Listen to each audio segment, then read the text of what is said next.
second graders, I'm going to be reading a favorite story of mine to you today, and it is called Santa's Book of Names. It is written by David McPhail, and it is a book that I love to read to my reading class every year because it really talks about how a little grit and determination and a lot of hard work, I have to admit, a lot of hard work sometimes, helps make you a good reader. And we are going to read this story about a boy named Edward who never gives up. And with a little Christmas magic, he is able to succeed at something very special. I hope you enjoy this story. The Book of Names, Santa's Book of Names by David McPhail. Edward was good at numbers. He could count all the way to 50. He could recite the alphabet, and he knew the names of most of the dinosaurs. But when he opened a book and tried to read it, he just couldn't. Edward's teacher was concerned. She sent a note to Edward's mother and father, urging that he be tested to find out what the problem was. "No tests," Edward's mother wrote back. "Patience." At bedtime on Christmas Eve, Edward's father read aloud Edward's favorite Christmas story. In the story, Santa Claus delivers presents to boys and girls around the world. How does Santa Claus remember the names of all the boys and girls he gives presents to? Edward asked when his father had finished. And where they live, and what toys to bring them. "Oh, he must have a good memory," said Edward's father. "Or maybe he has it all written down in a book," said Edward's mother, as she came in to say goodnight. After his mother and father had kissed him and turned off the light, Edward took his flashlight from under his pillow and tried to read the story himself. He wanted more than anything to be able to read, and he almost could. Almost, but not quite. Just as he turned the last page, Edward heard a noise. He sat up and listened. Yes, there it was again.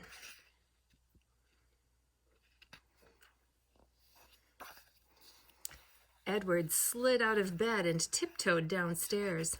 When he peeked into the living room, he saw that his stocking was filled and that there were presents under the tree. Santa had come and gone, and Edward had missed him. Then Edward noticed something else, something lying on the floor right in front of the fireplace. See what he spies? It was a book. He bent down and picked it up. The book was thick and heavy and probably very old, for the cover was worn and the pages were tattered. Santa must have dropped it, Edward suddenly realized. He ran to the front door, threw it open, and stepped outside. Just as he did, a long shadow passed over him and glided across the fresh, moonlit snow. "Santa, wait!" cried Edward. "You forgot your book." But in the jingle of sleigh bells and the rush of the wind, Santa didn't hear, and in an instant, he was gone. How far could Santa get without his book? Edward wondered. And when Santa realized the book was missing, how would he know where to find it? Then Edward had an idea. He hurried back into the house, quickly put on his boots, mittens, coat, and hat. He knew what the word book started with, so he tromped out a huge letter B in the snow. Would Santa see it? And even if he did, would he know what it meant? Then Edward heard the sound of sleigh bells growing closer. He looked up. High overhead, Santa's sleigh appeared. It circled once, then went into a steep dive, gliding to a stop right beside Edward. "Hello, Edward. I see you found my book," said Santa, who looked very much like the Santa in Edward's storybook, except that his nose wasn't round, it was pointed. "That book contains the names and addresses of all the children in the world," Santa explained.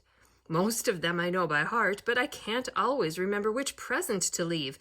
That's why I need my book." Edward held the book out to Santa.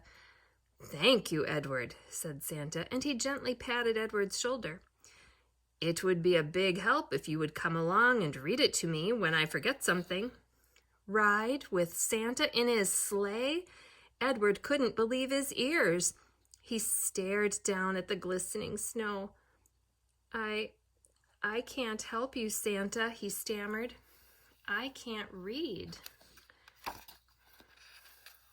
Oh, come along anyway. You can hold the book open so the pages don't blow, said Santa. I promise I'll have you back before dawn. Edward smiled. Okay, he said, and he jumped into the sleigh beside Santa, who bundled him up in thick woolen robes and placed the open book in his lap. Then Santa gave a low whistle, and the reindeer lunged forward, lifting the sleigh into the crisp, clear air. From rooftop to rooftop they went. At each stop, Santa would disappear down the chimney with a small bag full of toys.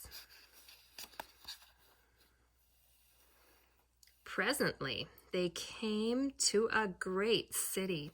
Skyscrapers, dark and silent, loomed around above them as Santa made his way from one apartment house to the next. 1,000,000 children must live in this city, thought Edward, and Santa delivers toys to every one of them. How he did it, Edward couldn't say. Does time slow down, he wondered, or even stop on Christmas Eve while Santa goes about his work?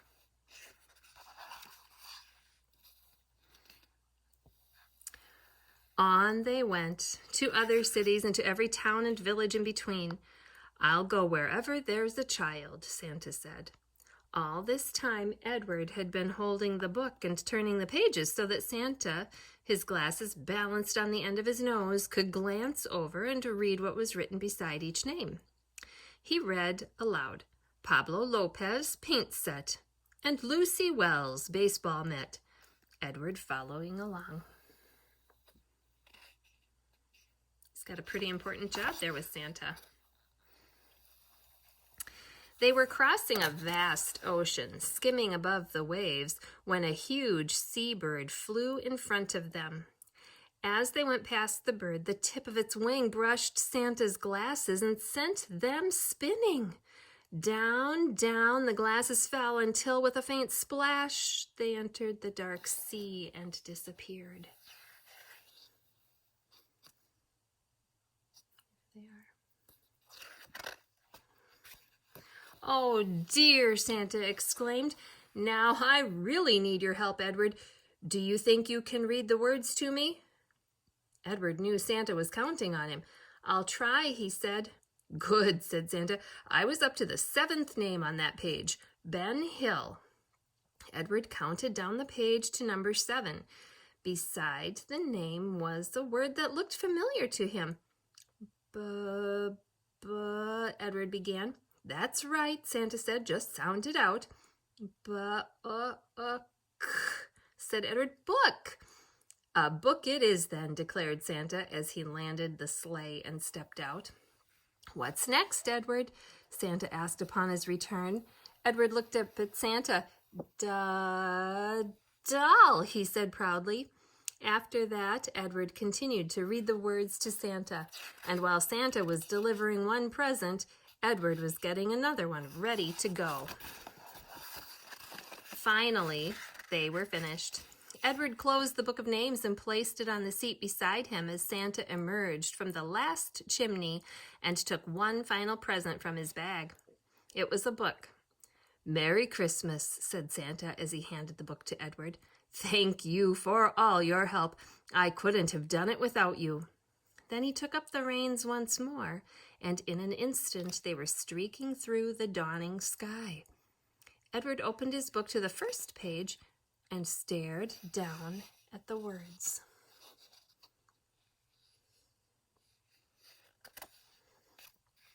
He must have fallen asleep on the way home, because the next thing he knew, his mother was gently shaking him and softly calling his name. Merry Christmas, Edward, she whispered. Time to wake up and see what Santa Claus has brought you. Edward opened his eyes.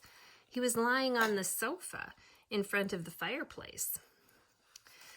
Look at what Santa left you, said Edward's father as he bent down and picked up a book. Would you like me to read it to you? Edward smiled.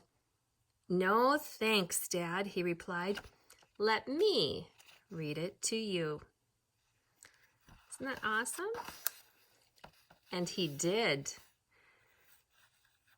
So Santa's little book helped Edward persevere and learn how to read. Thanks for reading with me today.